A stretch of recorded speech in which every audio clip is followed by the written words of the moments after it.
I told you guys when you are going to compete at high levels of training, mainly those of you who are going to box, and especially if you're going to box Canelo, you're going to want to learn how to keep your nervous system under control when you're going up against something that will trigger the sympathetic nervous system.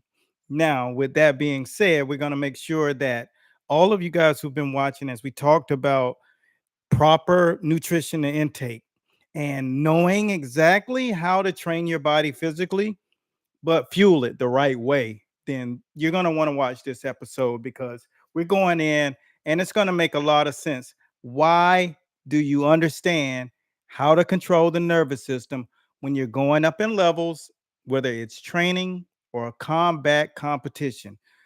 That is what we master here. So, as we get into this, my name is Eric A. Bradley, 4 decades in the sport of boxing. And what we're going to do today is educate you on something that is used in like the Navy SEALs. And we call this box breathing.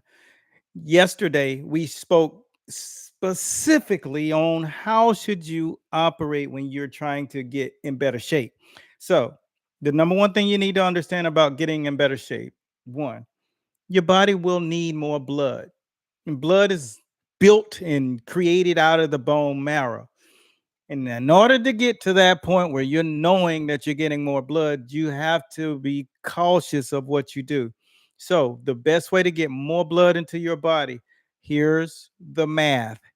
You have to get into constant restriction breathing techniques. And that training is number one, intermittent hypoxic training, and that's with the mask.